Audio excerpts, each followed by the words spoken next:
Kita lanjut untuk pembahasan materi. Oke, baik. Kita mulai. Assalamualaikum warahmatullahi wabarakatuh.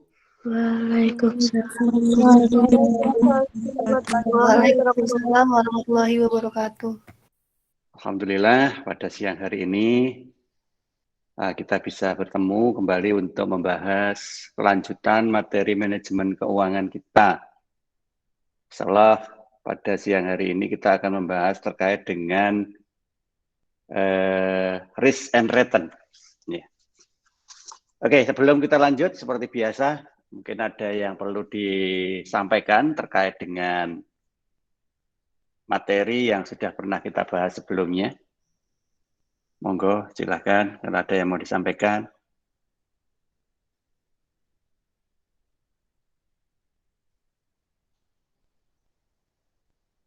Minggu yang lalu kita sudah membahas terkait dengan berbagai jenis pengelolaan dari aspek perencanaan komponen-komponen modal kerja, mulai dari modal kerja itu sendiri secara global, kemudian kita mencoba merencanakan yang namanya persediaan, merencanakan kas yang efektif, merencanakan piutang, ya dengan segala macam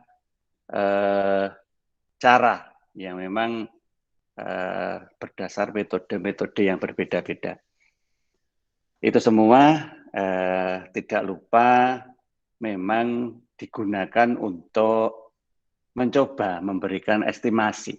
Jadi sekali lagi apa yang kita pelajari di manajemen-manajemen ini adalah untuk membuat estimasi. Estimasi yang berdasar pada sebuah metode atau bisa kita kenal dengan istilah proyeksi. Nah, oleh karena itu seringkali saya mengingatkan bahwa yang paling utama harus selalu dipantau itu adalah asumsi yang digunakan dalam data.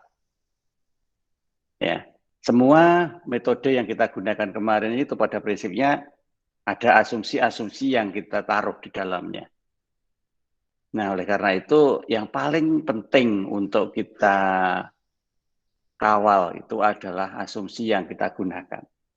Manakala ada asumsi yang memang sudah tidak bisa kita pastikan seperti apa yang kita lakukan di dalam analisis datanya, berarti hasil dari hitung kita, hasil dari proyeksi kita itu sedikit mulai turun ya validitasnya. Nah, sama seperti kemarin yang terakhir kita bahas arus kas ya. Yang mana asumsi yang bisa kita pakai itu kan berdasarkan dua metode kemarin itu sangat banyak. Mulai dari ketika kita pakai model Baumol itu asumsi dari penggunaan kasnya itu konstan, kemudian bisa diketahui semua data-data yang dibutuhkan. Kemudian kalau tidak konstan kita coba gunakan metode yang kedua kemarin Mailer and Orr, yang mana asumsinya hanya bisa dipakai untuk menghitung kebutuhan kas dalam 1 hari saja. Ya karena apa? Karena memang kita tetapkan ada asumsi batas atas, ada asumsi batas bawah untuk memberikan ruang terkait dengan fluktuasi pergerakan penggunaan kas. Nah itu semua tak lepas dari berbagai macam kemungkinan yang bisa saja terjadi dalam konteks realnya. Sehingga ada batasan-batasan tertentu yang harus kita jaga. Ya, sebab kalau nanti kita lepas tanpa ada batasan-batasan seperti itu, maka hasilnya tidak akan jadi. Ya. Karena nanti ya jadi jelek ketika dilihat dari sisi ini, jadi jelek ketika dilihat dari sisi yang berbeda. Ya, sehingga prinsip dasar dari penggunaannya nanti tidak tepat. Hasil juga nggak bisa dipakai untuk membuat proyeksi secara akurat. Nah, oleh karena itulah maka sekali lagi ketika kita bicara terkait dengan proyeksi ya, dengan menggunakan metode, maka data yang kita gunakan untuk membuat hitung itu banyak yang didasari dari asumsi. Sehingga asumsinya harus tetap terjaga sama minimal ya dengan ketika kita menggunakan data untuk menghitung itu. Nah, oleh karena itulah maka kita lengkapi pembahasan kita ini dengan suatu hal yang pasti terjadi dalam dunia real itu, yaitu terkait dengan resiko dan hasil yang kita inginkan. Pada siang hari ini kita akan coba lihat bagaimana sih penjelasannya, termasuk juga apakah nanti kita bisa memproyeksikan yang namanya resiko. Ya jelas, harus bisa. Karena apa? Karena kita nggak mungkin bisa membuat suatu analisis secara detail, analisis secara lengkap. Manakala ada beberapa potensi dari kejadian yang nggak bisa diproyeksikan. Nanti kurang lengkap analisisnya. Nah, beberapa waktu yang lalu kita sudah membahas terkait dengan beberapa item-item yang bisa kita proyeksi dengan metode itu. Nah, sekarang pada gilirannya kita coba lihat. Apa sih sebenarnya hasil yang akan kita capai itu dan bagaimana konsekuensi atas risiko terkait dengan aktivitas itu. Nah, kenapa kita harus melakukan ini? Karena ada hukum alam seperti ini. Ini hukum alam, dan hukum alam itu ya terjadi dengan otomatis. Kalau hukum alam itu kan pasti secara otomatis terjadi. High risk, high return, low risk, low return. Itu hukum alam. Sesuatu yang berisiko tinggi, ya wajar kalau memang menghasilkan sesuatu yang besar.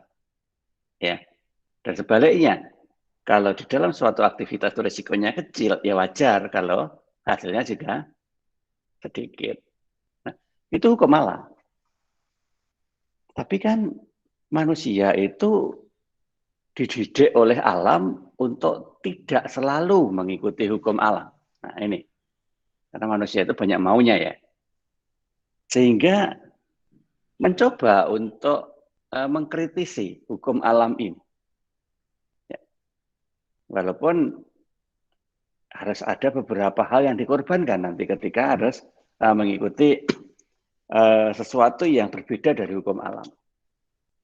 Nah, termasuk ini ketika dalam aktivitas usaha, investasi. Kita bicara aja, kita contohkan langsung pada sebuah aktivitas bisnis. Kita tunjuk aja investor ya. Pada prinsipnya nggak ada investor itu yang suka pada risiko. Pasti tidak suka. Tapi kalau bicara return, ya pasti suka gitu ya. Karena yang dicari dalam investasinya itu kan memang return. Nah, oleh karena itu maka dia mencoba membalik hukum alam high risk, high return, low risk, low return ini. Bagaimana kita menghasilkan high return, ya, high return, tetapi dengan risiko yang low. Ya. Nah ini, jadi kita silang ya, high return, low risk. Risikonya itu kecil tetapi hasilnya besar. Ya. Gimana caranya? Nah, inilah nanti yang memang harus kita pahami bersama. Karena ketika kita bicara sesuatu yang di luar konteks kejadian normal, itu memang membutuhkan perjuangan dan pengorbanan. Ya. Nah, tetapi kalau memang itu sudah menjadi konsep dasar, maka nanti kita harus mencoba memahaminya mulai dari tataran-tataran awalnya. Ya. Nah, karena risk and return ini banyak terjadi pada sebuah usaha atau pada sebuah bidang bisnis, gitu ya. Maka salah satu dari usaha bisnis yang saya contohkan adalah ketika kita bermain terkait dengan investasi. Karena minggu depan nanti saya akan bicara terkait investasi, gitu ya. Jadi ini tak mulai aja bahwa aktivitas apa sih sebenarnya yang nanti kita contohkan untuk bicara low risk dan return tadi. Ya, investasi. Nah, investasi itu juga harus dikendalikan, harus dikelola. Jadi saya memang tidak bisa ya menyampaikan beberapa konsep terkait dengan manajemen investasi. Karena manajemen investasi itu panjang dan banyak. Itu satu mata kuliah tersendiri harusnya itu di luar manajemen keuangan. Nah itu banyak sekali itu poin-poinnya. Nah oleh karena itu ya salah satu aja deh. Ya dua deh nanti sama minggu depan ya salah ya. kita bahas terkait dengan investasi itu. Yang pertama kita bahas terkait dengan risk and return-nya dulu. Nah, oleh karena itulah maka di dalam sebuah konsep dasar investasi itu ada 5 hal, ya 5 hal yang harus kita lakukan. Dan itu semua harus dimulai dari perencanaan, ya. Planning, organizing, actuating, dan controlling itu wajib dilakukan, ya. Wajib dilakukan karena konsep manajemen itu, mau manajemen itu ditaruh pada bagian apa saja ya, planning, organizing, actuating, controlling itu harus dilakukan semua. Tetapi untuk melakukan kesemuanya itu ada beberapa tahapan. Tahapan yang pertama, ya jelas harus menentukan planning-nya. Nah, di dalam planning itu apa yang harus dilakukan? Pertama, menetapkan sasaran. Kedua, membuat kebijakan. 3, memilih strategi portofolio. 4, memilih jenis aset atau aktiva portofolionya. Ya, kemudian yang kelima, mengukur dan mengevaluasi atas kinerjanya. Nah, minimal di dalam planning itu kita sudah mampu menetapkan hal-hal seperti ini. Apa itu sasaran? Kalau kita bicara sasaran, itu artinya kita harus bicara tentang objek investasinya. Kita mau investasi apa? Investasi banyak, kelompoknya cuma 2, ya, finansial atau real. Ya, kalau finansial ya semua jenis instrumen keuangan itu. Kalau real ya harus nampak itu ya, aset, yang aset-aset tangible, gitu. Beli tanah, ya, mendirikan usaha, beli rumah, nah itu nampak semuanya. Atau bikin apa perdagangan, jasa, nampak semua kan usahanya itu. Bidangnya apa, monggo silakan. Yang dibutuhkan oleh penduduk sekitar atau customer apa. Nah, sehingga itu tidak bisa diajarkan kalau yang seperti ini. Jadi karena segala sesuatunya itu by situation ya. Jadi kondisi saat ini itu menuntut kita untuk menyiapkan apa supaya survive di pasar.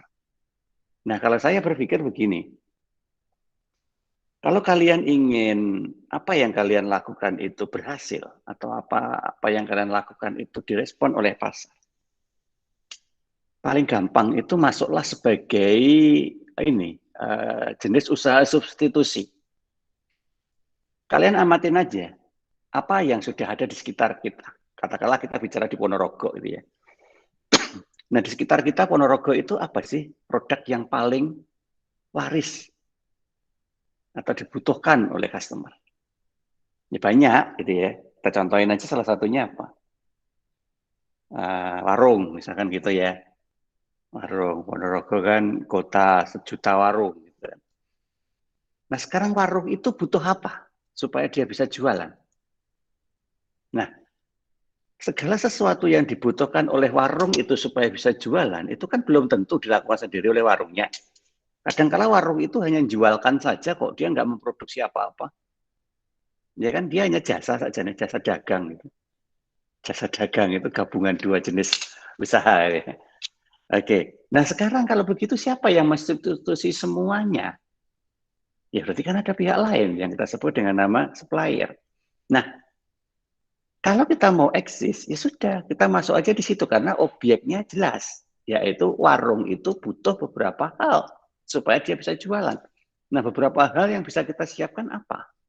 Misal begitu ya, jadi kita menjadi substitutor. Nah, kalau nggak begitu, sekarang itu jadi pihak perantara. Ya, coba lihat aja. Sekarang itu kan lagi tren terkait dengan bisnis transportasi jasa antar. Gitu ya. Karena orang sekarang gara-gara kena pandemi kemarin itu udah males. Dan males itu berimbas panjang, yaitu ke apa? Ke kenyamanan. Nah, seseorang kalau sudah nyaman, itu pasti melakukan terus-menerus, berulang-ulang. Sama dengan ketika dia membutuhkan sesuatu, tinggal menerima di depan rumah. Ya, tidak ada usaha yang ya, lebih untuk mendapatkan itu karena dia punya uang. Nah, maka kita masuklah di dunia itu. Ya, jasa antar misalnya. Ya, jasa antar sudah ada Gojek, ada GoFood, ada macam-macam, Grab. Ya sudah, kita nggak usah masuk ke dunia usaha mereka. Kita cari aja jasa antar untuk mengantar sesuatu yang lain di luar apa yang mereka lakukan dan apa yang dilakukan oleh paket-paket itu. Nah, itu mungkin menjadi sebuah ide-ide. Nah, ide-ide itu hanya akan muncul kalau kita memang mencari. Ya, kita mencari. Tapi kalau kita nggak mencari, ya nggak bakalan datang gitu ya. Nggak bakalan datang. Kita harus mencari. Nah, kemana kita? Nah, setiap kali kita berada pada suatu tempat, kita mengamati sesuatu, pasti muncul. Ada ide apa? Ada ide apa? Mampu nggak? Berhasil nggak? Layak nggak? Logis nggak? Punya teman nggak? Modalnya cukup nggak? Punya kemampuan nggak? Nah, tinggal nanti dikolaborasi. Nah, inilah nanti yang harus kita lakukan pertama kali. Saya mau ngapain? Sasaran. Nah, kalau sasaran sudah jelas, baru kita membuat ketentuan-ketentuan yang harus kita siapkan dalam melakukan beberapa hal di situ nanti. Yang kita sebut dengan nama kebijakan. Misalkan alokasinya. Oke, katakanlah kita bicara ini ya, investasinya itu ya, sektor finansial, saham, obligasi, misalkan atau sektor real estate. Nah, kita punya modal berapa untuk masuk ke sana? Kayak saham. Kalau di level-level pemula, saham itu nggak usah bicara keuntungan deh. Nggak usah. Bicara terkait dengan kemampuan dulu aja. Kemampuan dan menajamkan insting untuk yang saya dalam tanda kutip bermain. Ya, bermain di dalamnya. Nah, sehingga sekarang itu kan sediakan saham-saham kecil yang dipakai untuk belajar itu ya. Ya, 50.000 itu udah dapat itu ya. Udah bisa itu untuk investasi. Misalkan begitu. Nah, sayangnya kita masih belum normal ya. Kalau udah normal kan ekonomi punya itu lab bursa, ya, laboratorium bursa saham itu di gedung lab itu. Nah, mungkin kalian semester 3 belum pernah ngerasain ya, karena datang-datang ke sini udah pandemi.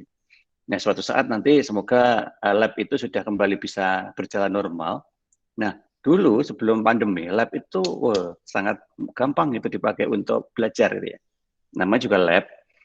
Nah, dan di situ nggak ada yang mencari keuntungan dulu. Memang tujuannya adalah untuk belajar. Jadi kalau belajar kemudian jatuh itu kan ya wajar. Ya. Pokoknya jatuhnya itu nggak berulang-ulang. Apalagi jatuh di tempat yang sama. Ini nggak boleh. Nah, itulah yang kita nanti akan memperoleh ilmu yang namanya penajaman atas kemampuan kita dalam mengelola. Nah, kalau kita sudah tajam itu indikatornya apa? Sudah mampu menghasilkan keuntungan dan bisa memahami perilaku dari transaksi. Ya, tambahin deh modalnya. Ya, ratusan ribu lah kisarannya dulu. Ratusan ribu kemungkinan gagalnya udah mulai kecil. Ya, berarti kan rate-nya udah mulai tinggi nih. Risknya sudah mulai kita bisa antisipasi. Tambahin lagi, tambahin lagi, tambahin lagi. Dan pada gilirannya nanti ketika dana udah gede, disitulah saatnya kita take profit. Nah, di situ nanti yang akan dilakukan. Ketiga, bicara strategi. Semua aktivitas tanpa strategi itu konyol. Ya, mungkin bisa ditanamkan itu. Aktivitas apapun. Kalau kita tidak punya strategi, artinya kita nggak punya perencanaan. Sama artinya kita nggak punya dasar kemampuan. Sama artinya juga kita tidak mempunyai harapan. Ya, kenapa? Kita lakukan apa yang sudah kita rencanakan, apa perbaikan-perbaikan yang sudah mampu kita lakukan, ya, terkait dengan kegagalan misalkan, atau menyerap informasi dari pihak-pihak yang lain, dan apa capaian yang sudah bisa kita hasilkan. Nah, harusnya di situ. Kalau kita tidak punya itu semua, percuma, gitu ya, percuma. Karena apa? Ya karena ya apa ya, sekedar berjalan gitu aja, mengikuti arus. Ya kalau arusnya itu kalian tahu arahnya kemana, kalau enggak. Nah, oleh karena itulah maka kita harus punya. Dan kalau kita sudah punya, nanti kita coba kelompokkan dalam dua jenis. Apakah jenis strategi aktif, apa jenis strategi pasif. Nah, kalau strategi aktif itu berarti kita mengikuti data terus. Semua analisis yang kita pakai untuk membuat perencanaan kemarin itu, ya, yang tadi dari awal saya katakan bahwa ini adalah sebuah mekanisme untuk membuat proyeksi atau ramalan. Itulah salah satu dasar yang harus kita miliki. Sehingga pada gilirannya kita membuat perencanaan, ada kejelasan terkait dengan arah dan apa yang akan dilakukan. Nah, di sini. Nah, kalau memang sudah, fokusnya satu, kemudian fokusnya bisa bergerak, bisa melebar. Ya, melebar ke fokus-fokus yang lain, yang kita sebut dengan nama diversifikasi. Nah, itu strategi aktif. Artinya apa? Kita terus mengikuti, nggak boleh diem gitu ya. Nggak boleh diem, terus mengikuti. Temennya bangun, kita jalan. Ya, temennya jalan, kita lari. Ya, temennya lari, ya kita cari alat untuk bisa lebih kencang lagi, dan seterusnya. Nah, ini ada sesuatu yang ya mungkin bisa jadi moto, ya, one step ahead, misalkan gitu ya, satu langkah di depan. Karena apa? Kita mengamati semua yang ada di sekitar kita, itu langkahnya seperti apa. Nah, kita harus satu langkah di depannya, gimana caranya? Nah, berarti kan sudah punya yang namanya perencanaan. Nah, itu strategi aktif. Yang kedua, pasif. Kalau pasif itu bergantung pada diversifikasi untuk mencocokkan kinerja dari beberapa indeks pasar. Artinya gini, kita menunggu, kalau pasif ya, menunggu apa yang sudah diproyeksi oleh pihak lain yang terkait dengan apa yang kita lakukan. Misal, saya kan udah pernah ngajarin rasio ya. Nino, saya pengen tahu profitabilitas dari perusahaan itu gimana, membaik atau memburuk. Nah, kalau kita itu paham terkait analisis profitabilitas, ya sudah hitung sendiri aja. Kita butuh datanya, cari, kemudian hitung. Hasilnya apa, kita coba rumuskan maksudnya. Nah, tetapi kalau kita tidak mampu, maka pakai strategi pasif, yaitu menunggu hitungan likuiditas yang dilakukan oleh perusahaan itu. Alah, biarin deh, mereka nanti kan ngitung sendiri ketika menyampaikan laporan keuangannya. Iya, tapi kan nunggu akhir tahun, dan itu pun nanti penyampaian laporan belum tentu 1 bulan setelah tutup buku, ya Januari misalnya, belum tentu, bisa saja Februari, Maret misalkan. Nah, padahal kalau keputusannya harus kita buat Januari gimana? Nah, seperti itu. Jadi, strategi pasif itu rata-rata hanya dipakai untuk strategi yang tidak terlalu dibutuhkan cepat. Sehingga mungkin bisa menunggu. Gitu ya.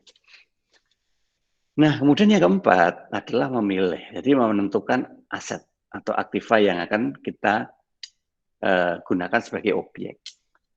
Kalau tadi kita sudah membuat pilihan, mungkin pilihan itu baru pilihan-pilihan secara parsial. Parsial itu artinya ya fokus pada satu jenis usaha saja. Oh, saya mau ke saham deh. Saham apa?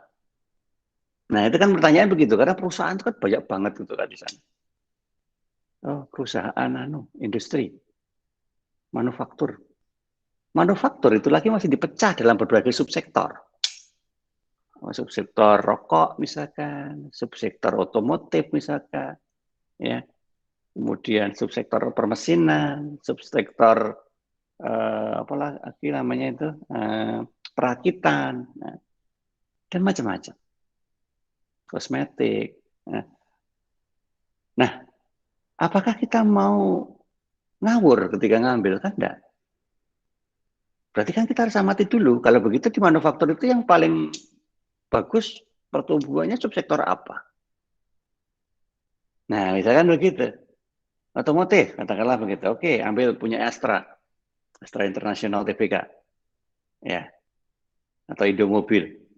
Nah, tetapi mahal kan harga per lembarnya. Nanti kalau uangnya nggak cukup, atau mungkin kita hanya main di situ saja, ya nanti kan kalau ada apa-apa ikut-ikutan rugi dong. Nah, sekarang gimana berpikirnya? Ya coba kita tidak hanya satu tempat, tetapi kita ambil beberapa tempat. Oke, misalkan kalau otomotif ambil subsektor otomotif ambil miliknya Astra. Nah, kita ambil subsektor yang lain misalkan. Masih di dalam manufaktur, apa? rokok misalkan. Oke, rokok, apalagi. Nah, jadi nanti kita bisa menentukan siapa sih sebenarnya yang paling paling stabil. Nah, kemudian sestabil-stabilnya sebuah usaha itu kan pasti ada masa-masa tertentu dia lagi turun. Nah, mungkin sepanjang tahun stabil terus ya, kecil lah kemungkinannya. Nah, sekarang kita amati, katakanlah industri otomotif itu membaiknya itu pada awal-awal tahun atau mungkin pada akhir tahun ya. Awal tahun, akhir tahun. Kalau awal tahun itu mergone ya karena ingin mendapatkan di tahun yang muda, gitu kan begitu ya. Atau kalau akhir tahun itu mungkin karena dapat diskon. Nah, pertengahan tahun itu sektor otomotif itu kan biasanya melandai atau mungkin malah turun. Nah, seperti itulah. Kalau gitu kalau pas turun gimana? Ya kita cari kalau begitu perusahaan mana yang di pertengahan tahun itu justru booming. Nah, manufaktur apa? Oh, makanan misalkan. Oke. Manufaktur di sektor masuk sektor makanan. Nah, sehingga gini, pada saat otomotif itu tinggi, ya kita dapat keuntungan dari otomotif. Tetapi pada saat makanan itu lagi tinggi, kita dapat keuntungan dari makanan. Sehingga sepanjang tahun kita untung terus. Ya, walaupun mungkin yang satu pada suatu ketika turun, tetapi yang satu kan naik. Sehingga turunnya yang satu sisi tadi ditutup oleh naiknya yang sisi yang lain. Nah, itu yang disebut dengan portofolio yang efisien. Ya, portofolio yang efisien itu seperti itu. Nah, tetapi ya yang namanya risiko pasti ada. Nanti kita coba itu. Kemudian yang terakhir, yang kelima adalah ya mengevaluasi. Jadi jangan kok kemudian udah untung ya alhamdulillah lanjut terus lah. Ya jangan. Ya untung ataupun rugi tetap kita harus evaluasi. Kinerja investasi itu selama 1 tahun gimana? Menjanjikan atau tidak itu nanti kalau kita lakukan terus-menerus. Ya. Bagaimana itu respon terhadap kondisi ekonomi yang selalu berubah, baik secara makro atau mikro. Nah, ini harus kita amati. Ya. Ada banyak indikator nanti yang bisa kita gunakan untuk mengamati hal-hal itu. Makanya saya nggak bisa menjelaskan di sini karena itu satu pembahasan terpisah harusnya ya. Tapi setidaknya kita tahu dan kita nanti bisa mencari ya. Nah, oleh karena itulah nanti ke depan kita mencoba melakukan segala sesuatu itu dengan terencana, terformat, terpola. Minimal itu mampu untuk mengidentifikasi resiko yang nanti mungkin ada di dalamnya. Ya kita sadarin aja deh dulu. Memang resiko itu bisa kita ramalkan datangnya kapan, dan ada juga yang nggak bisa kita ramalkan datangnya kapan. Tapi setidaknya kita tahu dulu lah, potensi resiko apa yang mungkin muncul. Satu, resiko politik. Ya, itu kalau nanti kita bersentuhan dengan pemerintah, kita bersentuhan dengan undang-undang, aturan. Ya. Oh, rokok, gimana aturan rokok? Nah, cukai. Nah, cukai itu gimana ketentuannya? Nah, itu harus kita pahami. Sebab kalau sampai nanti kita tidak memahami itu dan tidak melakukan seperti ketentuan kan jadi masalah. Ya kan? Itu bukan berarti kita itu kena resiko, tetapi karena kita abai terhadap resiko. Mata uang apalagi. Nah, karena ya sekarang ini kan sudah apa ya? Lintas batas lah kalau saya sebut itu ya. Melakukan sesuatu itu ya tidak hanya secara lokal, apalagi era transaksi online seperti ini ya. Kalian mau beli apapun yang ada di Eropa gampang, mau beli yang ada di Cina apalagi lebih mudah. Nah, tetapi di situ sama artinya kita sudah melibatkan jenis mata uang yang berbeda. Sehingga di situ di dalamnya ada konversi. Nah, konversi itulah nanti yang berpotensi terjadinya loss atau rugi. Ya kan? Karena kerugian tidak hanya disebabkan karena rumus dasar dari untung atau rugi itu sendiri. Tetapi kerugian juga bisa dipengaruhi oleh perubahan nilai aset yang kita investasikan. Ya, misalkan saham. Nah, sahamnya lagi turun. Ya sudah, kita mau nyalain siapa? Nggak ada yang disalahin. Karena memang tren pasar mengarahkan untuk penurunan nilai. Nah, sehingga kita sadarin dulu aja. Kalau sudah sadar, kemudian kan kita ya bisa untuk mengantisipasi. Oke, kemudian yang ketiga adalah inflasi. Ya. Inflasi pasti terjadi. Dan inflasi itu sebenarnya bisa menguntungkan dan bisa merugikan. Ya, dia akan menguntungkan karena apa? Karena mampu untuk memicu daya beli. Ya, ketika daya belinya itu tinggi, berarti kan potensi untuk perputaran uang semakin besar. Kalau kita berada di tengah-tengah itu kan gimana caranya uang itu geser ke tempat kita kan gitu aja. Mumpung dia lagi berputar-putar dengan jumlah yang besar itu di pasar. Nah itu kalau menguntungkan. Tapi di sisi yang lain ketika inflasi semakin tinggi, harga-harga juga semakin tinggi juga, cost kita semakin besar gitu ya. Sehingga kalau tidak diimbangi dengan berbagai macam cara untuk memperbesar pendapatan, ya loss, rugi. Nah ini beberapa hal yang memang ada di dalam sebuah aktivitas bisnis apapun. Ya. Cuman saya belum bisa mengidentifikasi lebih jelas karena ya kita tidak menetapkan satu jenis bisnis tertentu gitu ya. Nah, kita bicara secara umum aja deh, karena nanti bisnis itu kan bisa macam-macam. Nah, oleh karena itulah, maka harus kita mulai membuka diri untuk menyadari bagaimana mengantisipasi yang namanya risiko. Satu-satunya cara untuk mengantisipasi risiko itu adalah dengan menyeimbangkan pada return. Pak, kalau dihapus bisa nggak, Pak? Nggak bisa. Risiko itu adalah sesuatu yang hanya bisa kita hindari. Nggak akan bisa dihilangkan. Ya. Coba deh, ini aja. Sederhana aja deh. Kalian naik motor, ya, dari rumah ke mana gitu ya misalnya. Semua orang tahu bahwa motor itu rodanya 2. Resiko yang paling logis yang terlihat mulai pertama kali apa? Ya motornya rubuh gitu kan. Motornya ambruk. Kenapa? Karena rodanya cuma 2. Kalau rodanya 4 sih nggak mungkin ambruk gitu kan. Nah, resikonya naik motor itu apa? Ya ambruk motornya itu. Nah, kok bisa ambruk lah? Itu macam-macam. Sudah masuk ke berbagai jenis aktivitas lainnya gitu ya. Itu baru satu resiko loh ya. Hanya naik gitu, motor belum jalan itu. Ya belum ngapa-ngapain, masih di rumah gitu. Ini motor bisa ambruk. Nah, kepanjangannya nanti apa? Ya ambruk, menimpa apa. Nah, muncul resiko baru lagi kan? Dan seterusnya. Belum kalau motornya itu jalan. Macam-macam resikonya makin besar. Tetapi, orang kan tidak pernah berpikir hanya dari sisi resiko aja. Dia berpikir dari sisi return. Saya naik motor kan bisa cepat. Saya kalau naik motor kan jadi ngirit. Saya naik motor jadi, nah banyak hal yang bisa didapat dari naik motor. Artinya apa? Nggak ada satupun orang yang kemudian takut naik motor, mending tak jalan kaki aja. Emang jalan kaki nggak ada resiko? Bisa kesandung. Nah, semua aktivitas, baik kita itu bergerak ataupun tidak bergerak, resiko itu selalu ada dan tidak akan bisa dihapus gitu ya. Nah, yang penting sekarang kita menyeimbangkan dengan return. Minimal, syukur kalau returnnya lebih tinggi.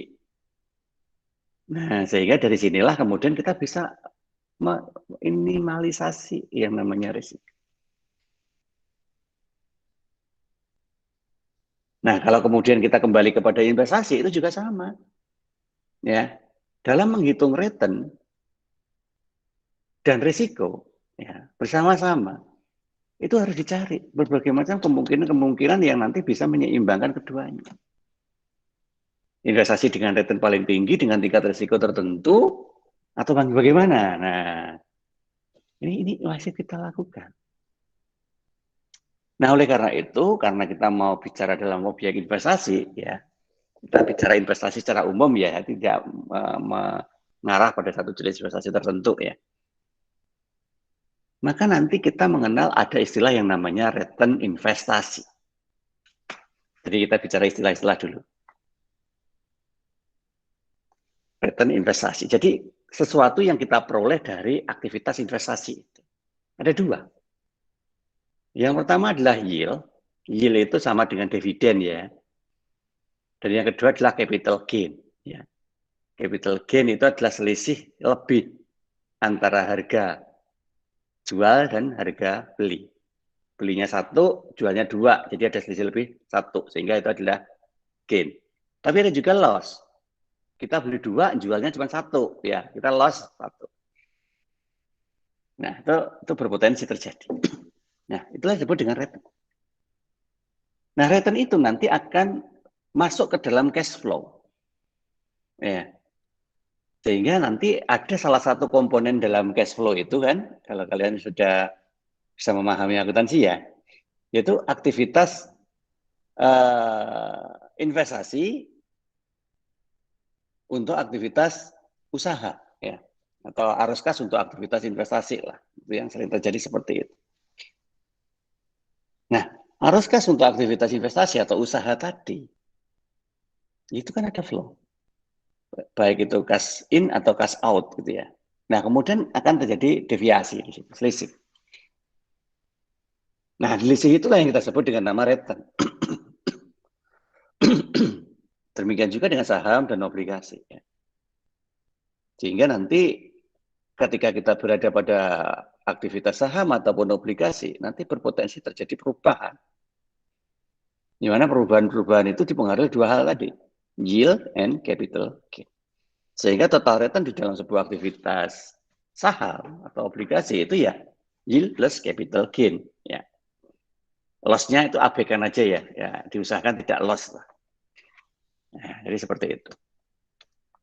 Nah, oleh karena itu risiko yang lebih spesifik, tadi kan hanya dua jenis gitu ya, aktif dan pasif. Ya. Sekarang yang lebih spesifik lagi, yang hubungannya dengan aktivitas investasi apa? Ada risiko harga, ada risiko kelalaian, namanya juga manusia ya.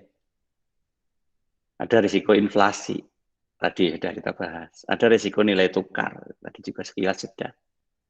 Risiko reinvestasi. Reinvestasi itu ketika manakala kita harus memformat ulang investasi itu dan memulai lagi dari awal. Risiko ditarik kembali, ya. Misalkan kita investasi pada suatu unit usaha, kemudian usaha itu menginginkan sahamnya itu untuk ditarik dari pasar. Nah, atau risiko likuiditas. Ya. Kita coba lihat satu persatu ya. Kalau kita bicara harga, berarti di situ jelas sangat sensitif sekali terjadinya pergerakan. Kalau kalian pernah lihat TV sering, wah ya, mana TV mana sih? TV yang menayangkan terkait dengan kabar pasar gitu loh. Ya, kalau di Metro itu ada. Atau di TV-TV yang khusus menayangkan hal-hal seperti itu. Kan di running tag-nya itu kan, kalau kalian pernah melihat kan ada itu ya. Ada warna hijau sama merah, model anak panah itu. Ya, naik turun begitu. Itu sebenarnya apa sih? Itu sebenarnya adalah sebuah akumulasi dari hasil analisis para investor. Ya. Terkait dengan potensi pergerakan harga dari saham yang ditransaksikan di Bursa Efek Indonesia. Ya. Ketika dia hijau, ya, berarti pada titik di mana laporan itu dilakukan, itu terjadi kenaikan harga. Tapi ketika merah, berarti terjadi penurunan harga.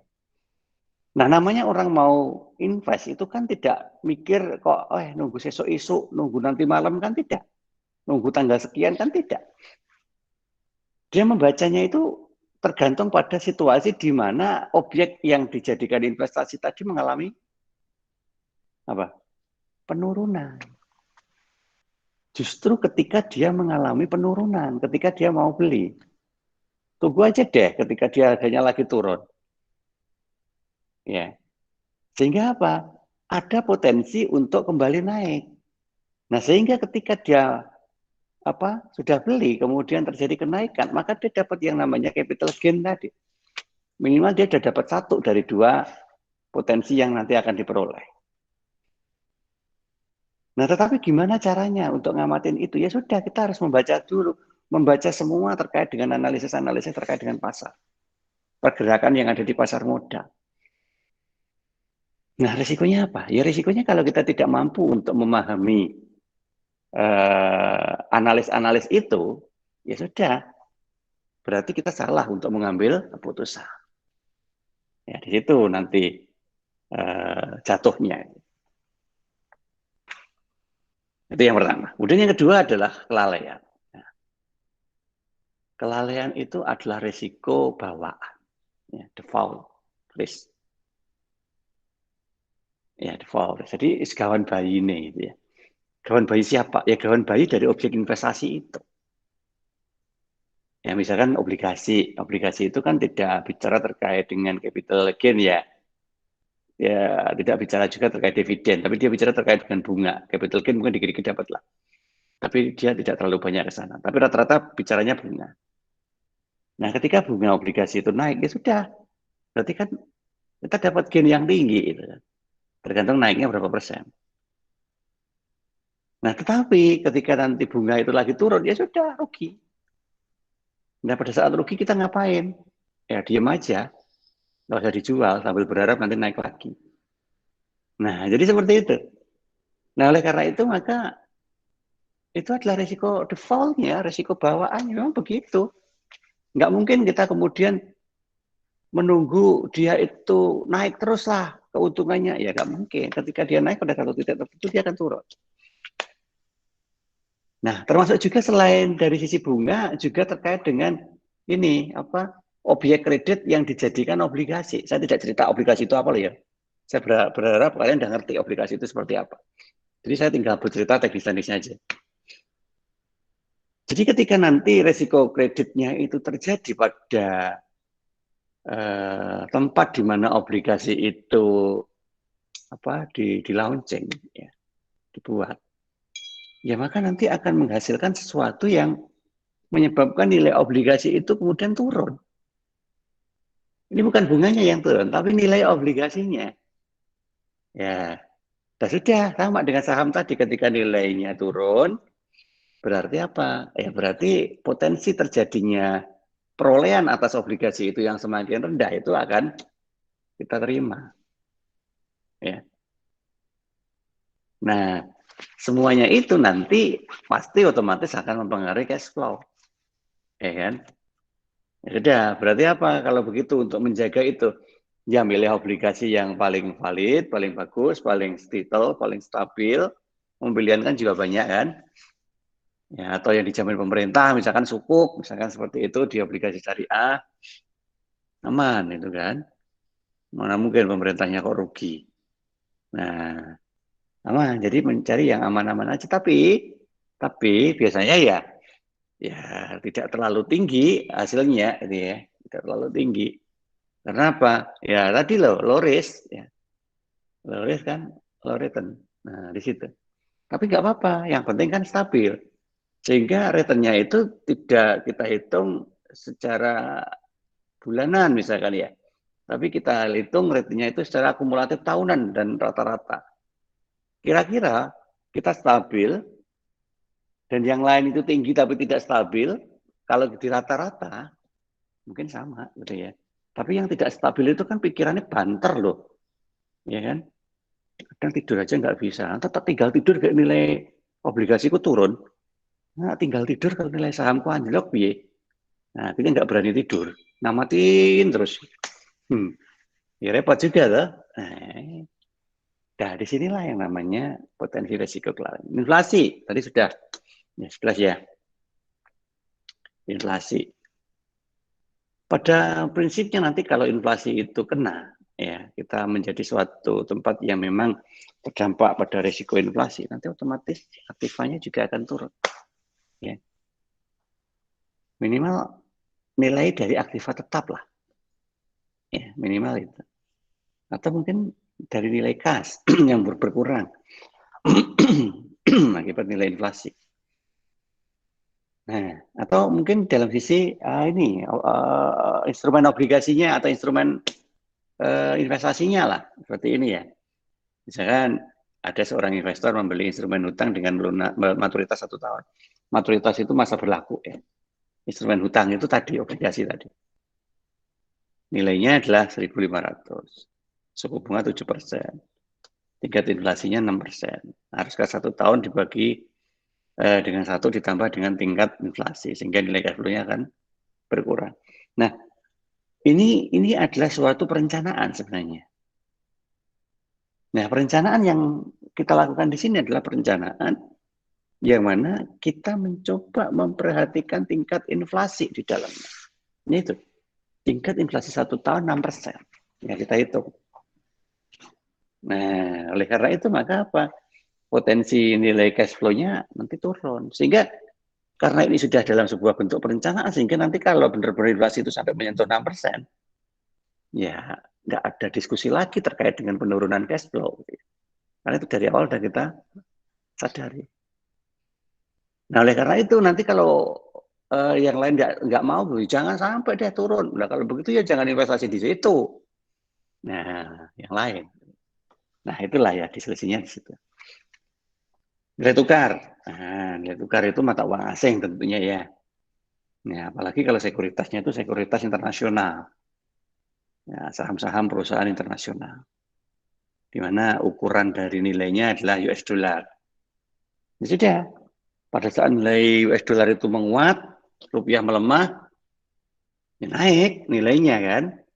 Ya, naik nilainya. Tetapi sebaliknya nanti kalau nilai rupiah itu yang gede menguat, turun nilainya. Nah, naik turunnya itu tidak sekedar hanya karena fluktuasi harga, tetapi gara-gara nilai tukar. Ya. Nah, ini adalah beberapa konteks yang sangat mungkin terjadi pada sebuah aktivitas investasi dengan mata uang asing. Nah, kemudian yang berikutnya adalah reinvestasi. Tadi sekilas sudah saya jelaskan. Reinvestasi itu berarti kita membuat investasi ulang. Jadi membatalkan investasi yang lama, kita harus selesaikan, kemudian kita melakukan investasi yang baru. Nah, itu. Atau kalau nggak begitu, kontraknya habis. Karena investasi itu ada masa kontrak ya. Misalkan kepemilikan saham X, nah, berapa tahun nanti rencana dimilikinya? Oh, 1 tahunan aja deh. Oke. 1 tahun selesai misalkan. Nah, terus gimana nanti nasibnya saham X gitu? Ditutup atau diperpanjang? Oh, diperpanjang. Nah, kalau diperpanjang itu namanya reinvestasi juga. Kalau ditutup kemudian beralih ke perusahaan yang lain, reinvestasi juga. Ya. Nah, seperti itu ya. Nanti dibaca sendiri aja deh untuk ilustrasinya. Kemudian ditarik kembali. Nah, itu biasanya yang sering tertarik kembali itu adalah obligasi. Ya, kalau saham jarang deh. Ya ada tapi jarang. Obligasi yang memang bisa dilakukan percepatan atas angsuran pinjamannya. Artinya gini, pinjaman itu sebenarnya berakhir di jatuh tempo katakanlah akhir 2022. Tetapi pertengahan 2022, pinjaman itu dilunasi. Nah, karena sudah lunas, maka instrumen obligasi yang menjadi konversi dari sertifikat pinjaman tadi, itu juga harus ditutup. Ya, walaupun belum jatuh tempo sebenarnya, karena jatuh temponya obligasi juga mengikuti jatuh temponya utang. Nah, karena sudah dilunasi, maka obligasi ditarik kembali. Ya. Nah, kalau hutang itu mungkin diperpanjang, bisa jadi obligasi itu yang ditarik tidak semuanya, hanya sebagian. Yang sebagian kemudian nilainya dikonversi lagi dengan perpanjangan hutang yang dilakukan oleh perusahaan yang melakukan atau menerbitkan. Nah, seperti itu. Dan seterusnya. Jadi tergantung semuanya kembali ke kebijakan bisnis dari penerbit ya. Dan yang terakhir adalah risiko likuiditas. Ya, kalau likuiditas ngerti ya.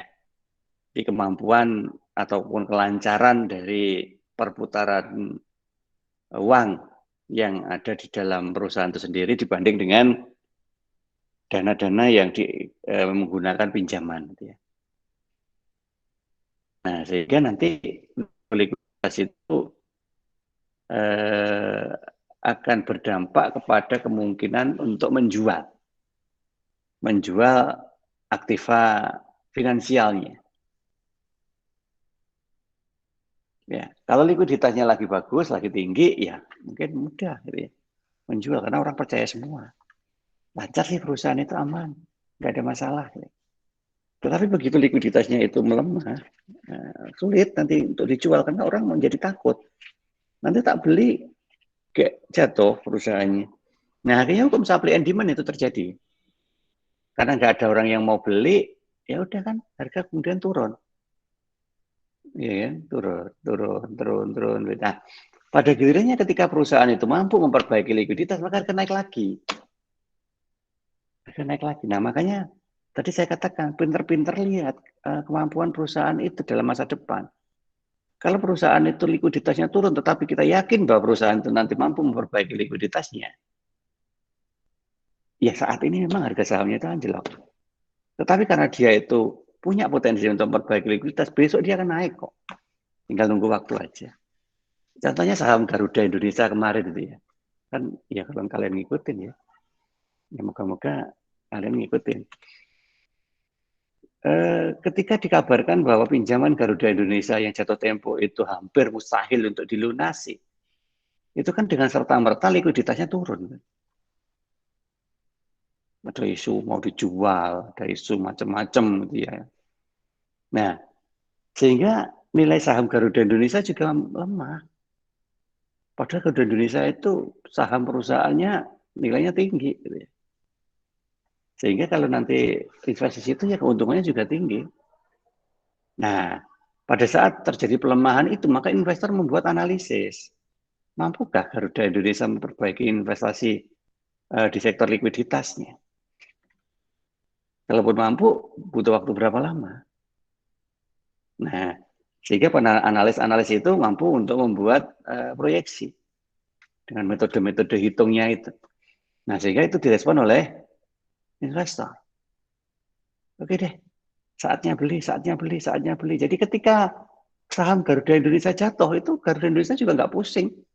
Ngasih kesempatan untuk ada yang beli kok kan gitu ya. Sehingga beliannya yang beli kan, oh ini saham mahal loh, pas murah. Ya, akhirnya beli. Supply and demand berlaku lagi.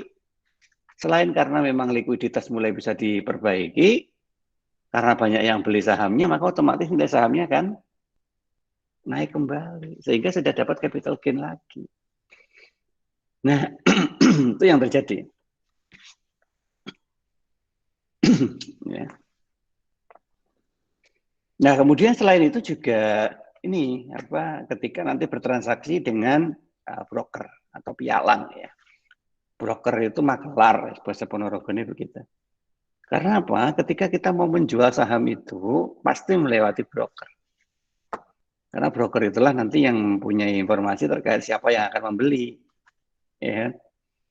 Nah, broker itu nanti akan memperoleh hasil dari apa? Dari selisih antara harga yang ditawarkan dan harga yang dibayarkan.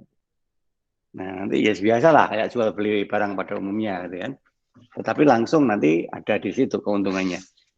Belum komisi dari pihak yang menjual. Biasanya begitu, ada aturannya itu. Oke. Nah, sekarang bagaimana mengukur risiko? Ya. Mengukur risiko ada dua cara. Yang pertama namanya adalah ukuran untuk risiko tunggal. Jadi risiko tunggal itu objek investasinya cuma satu, gitu ya. Dan yang kedua adalah risiko dalam sebuah portofolio. Itu kalau nanti objek investasinya itu lebih dari satu. Ya, jadi sifatnya adalah portofolio konteks. Kita coba lihat pertama ya.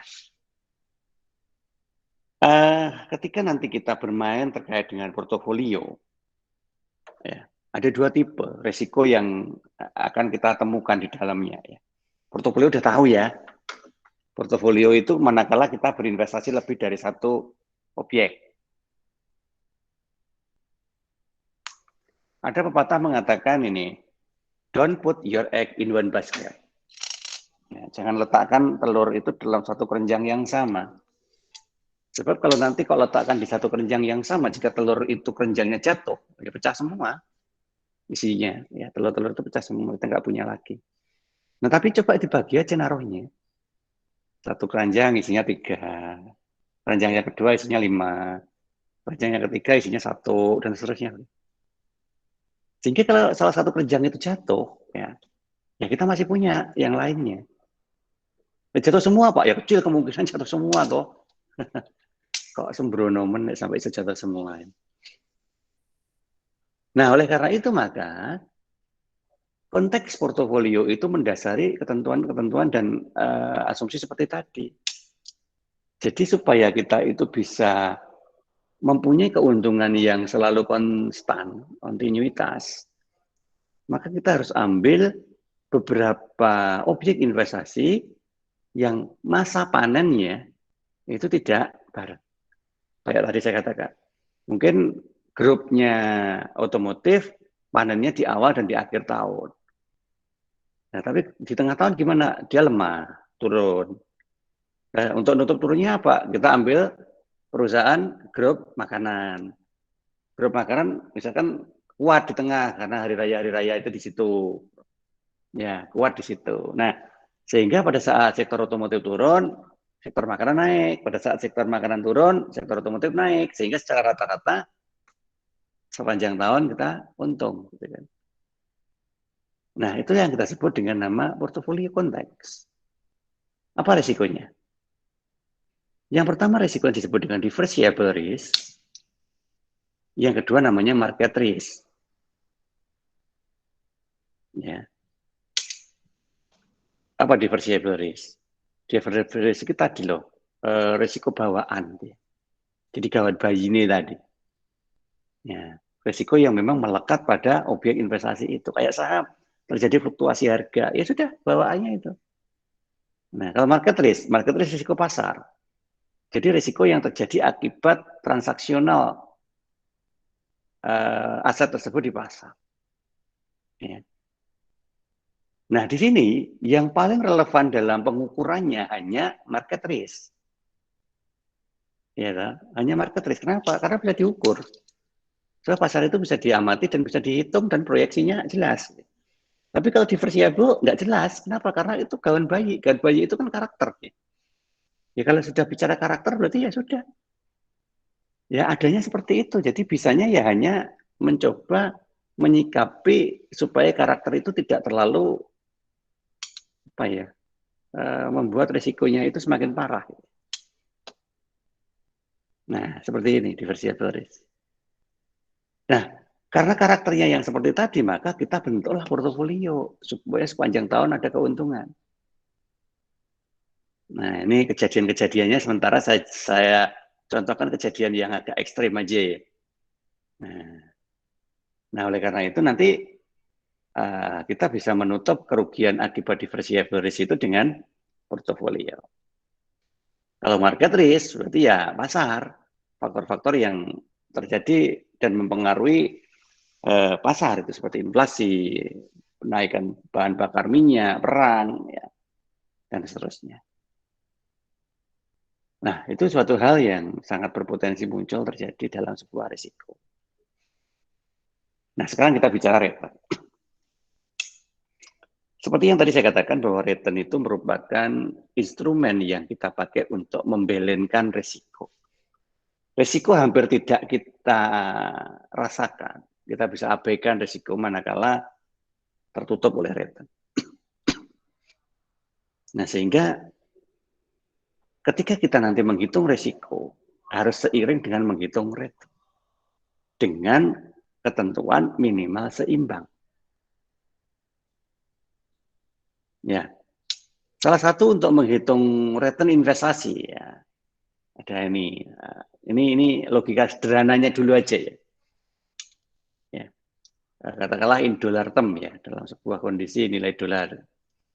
Nilai dolar yang kita peroleh itu ya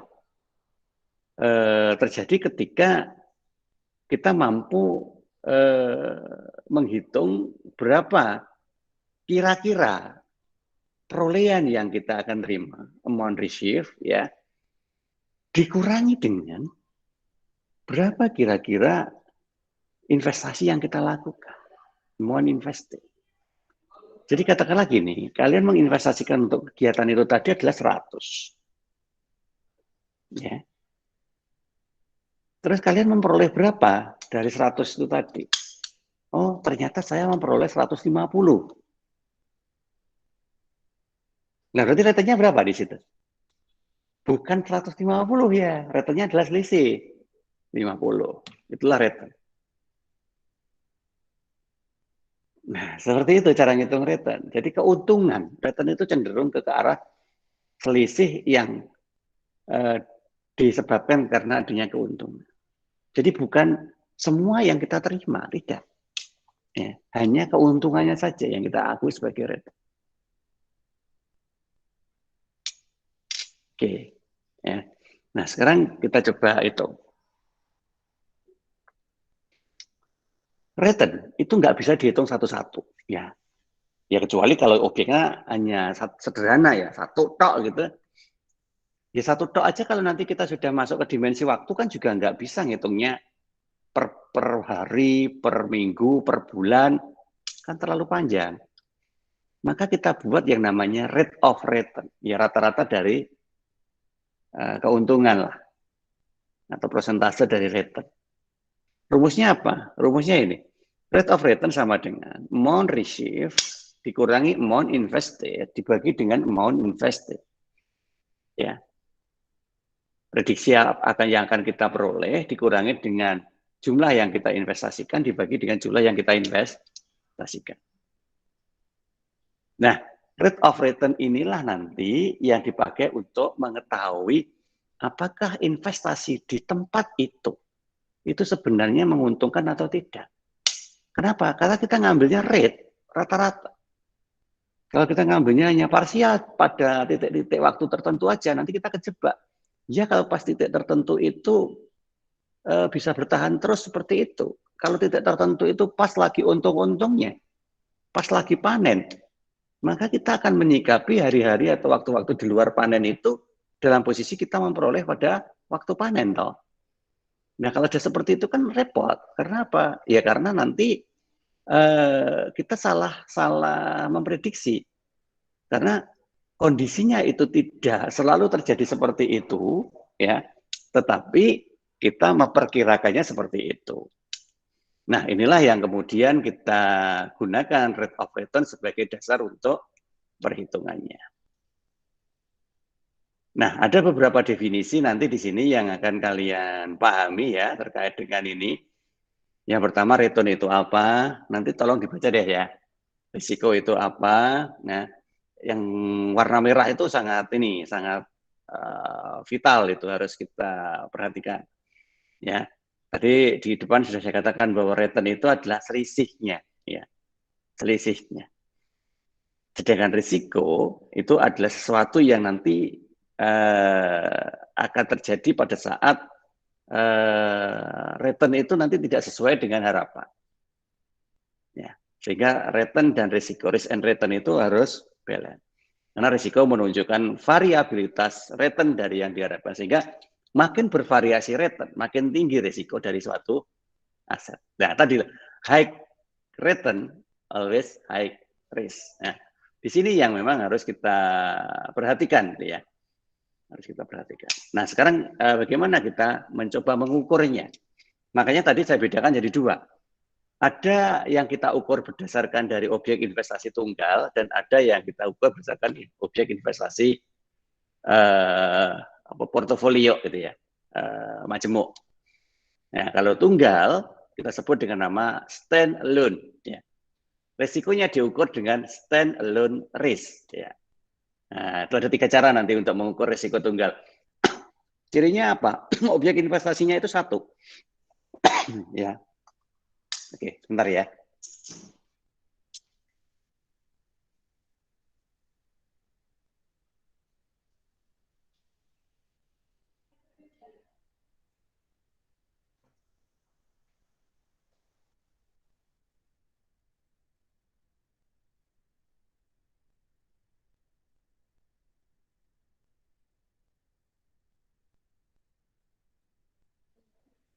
Oke, saya kembali lagi. Ya. Oke ya, kita lanjut ya. Resiko dalam suatu investasi. Kita bicara dalam konteks stand-alone risk. Jadi, ciri dari stand-alone risk itu ketika objeknya itu tunggal. Tunggal itu bukan berarti cuma satu-satunya, enggak ya. Beberapa objek kemudian kita kelompokkan jadi satu, itu juga sudah masuk kategori tunggal. Misalkan kita tadi main di sektor atau subsektor ya, kita main subsektor otomotif misalkan ya. Di subsektor otomotif kita ambil ada beberapa, misalkan ada Astra, kemudian kita ambil ada Indomobil, misalkan seperti itu. Nah, dan yang lain kita ambil semua. Nah, tetapi itu kita jadikan satu pengelolaannya di satu. Nah, ketika itu jadi satu, itu satu dalam satu subsektor kan. Satu dalam satu subsektor itu masuk dalam kategori tunggal. Ya, jadi jangan berpikir kalau tunggal itu hanya satu, benar-benar satu deal gitu ya. Satu-satunya tidak. Tetapi kalau memang punyanya cuma satu-satunya itu, ya sudah, ya itu benar-benar tunggal. Ya. Maka itu nanti masuk kategori stand-alone risk. Ya. Nah, dalam stand-alone risk, itu ada 3 hal nanti yang harus kita perhatikan.